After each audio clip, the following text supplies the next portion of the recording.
Bill.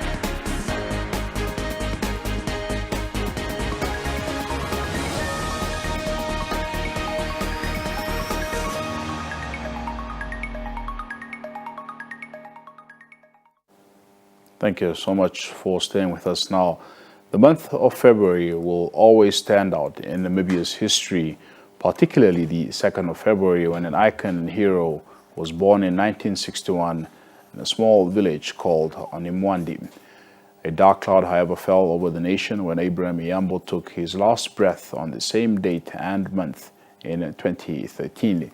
He'll always be remembered for implementing free primary and pre-primary education in state schools during his tenure, and his call to deliver, deliver, and deliver became a powerful slogan among educators and learners alike.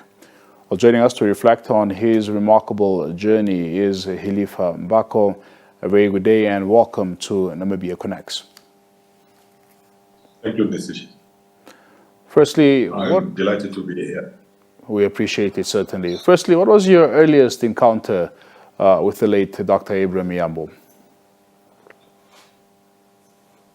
Firstly, let me inform you and the nation that we are commemorating the passing of an illustrious son of the soil. He passed 10 years ago. To be precise, he passed on his birthday, the 2nd of February 2013. He was very well known, as you put it, as Mr. Deliver. To the family, Abraham was a member of the family who brought honor to the family by his activities from a very early age, and that culminated in his contribution to the liberation of our country and its development. Abraham is my cousin on both sides, from a maternal side. He grew up in the north, and in the north he distinguished himself as a cattle header of note. He became a altar boy in the Catholic Church, which was quite an achievement at the time. So his roadmap was quite clear right from the beginning. And he, like other young Namibians of his who were opposed to the apartheid colonial oppression, Abraham went into exile and joined the struggle for independence in 1977. That was those were his early days. But the most important aspect of that decision is that it put Abraham to test. That decision to leave the country put him to test in terms of psychological aptitude to withstand the hardships of the struggle, his academic ability to achieve results on the educational assignments in various parts of the world within different social and cultural environments and languages. That is briefly the background that I can share, and that molded him to become who he became and who we became accustomed to in the execution of his national assignments. Just looking at, that famous call to action by the late Dr. Iyambo to deliver, deliver, and deliver. He was such a result-driven, oriented person. I never knew him personally, but just from where, from a distance, he was about the results. He was action-driven, result-oriented.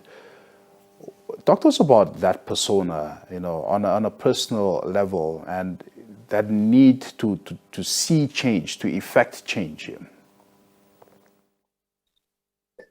Yes, perhaps I can respond to that by saying that I have already alluded to that Abraham was molded in a very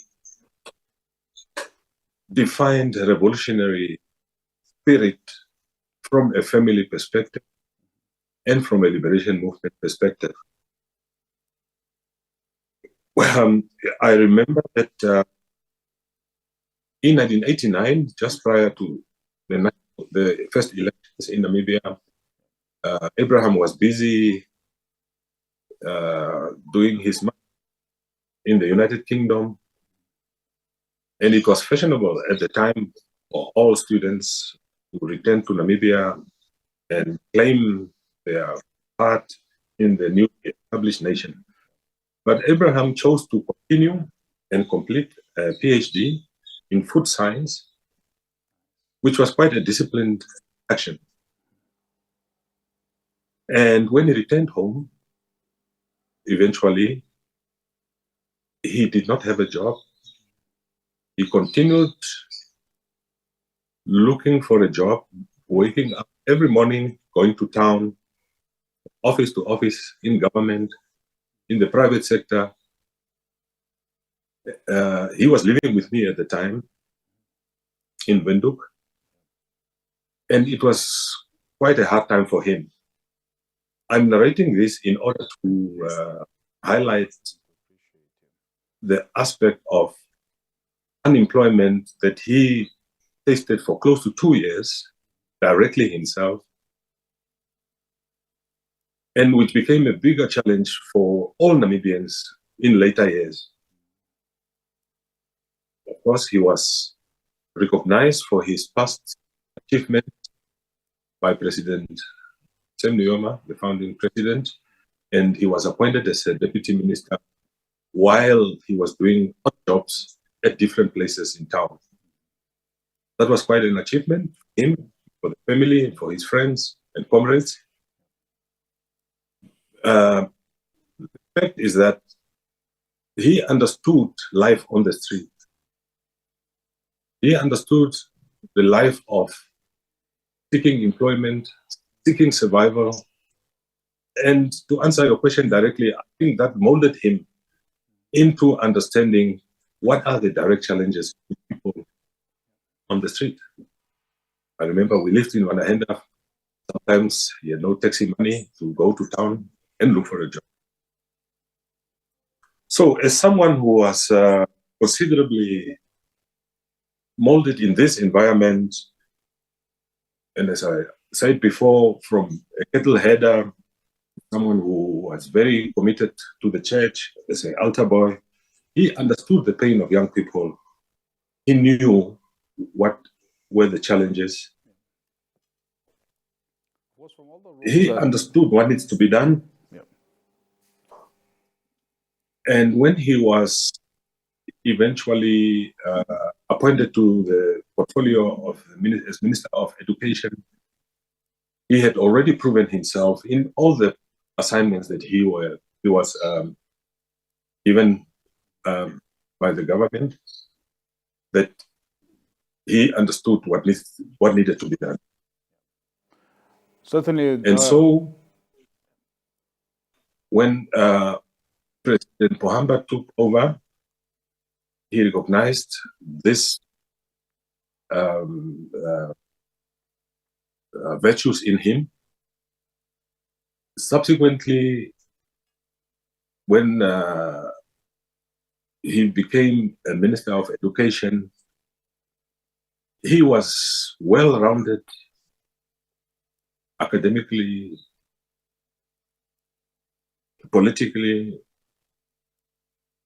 and from the grassroots level to be able to understand the challenges of what needed to be in education to prepare learners for the future. Very much. Looking at the current state of education in the country, do you think the late Dr. Iyambo's legacy is being upheld, and what more can be done to honor his vision? I think we must continually honor the contribution that he made by proving over and over again that he was an individual who was imbued with passionate zeal for delivery in an urgent manner when it was needed. The result of those actions from his side were that we were left with delighted learners and parents who applauded him whenever he appeared to make inroads into the education system, to reform the education system. At that time, we had an appreciative public that kept asking for more and more, hence him becoming even more passionate in delivery, in reform, and all the attendant prerequisites for bringing our education system up the high road. The lesson we can learn for that is that in looking at how Abraham, from a personal perspective and from a national perspective,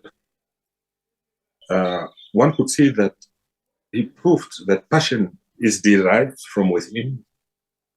It's something you have, it's not something you can buy. It's something you cannot fake. That is exactly the reason why subsequent presidents reappointed him right through the spectrum to continue with his vision. And that is the vision that we are celebrating today as a nation. And I can only call upon current and future leaders in the education sector not to forget to learn from Abraham's book.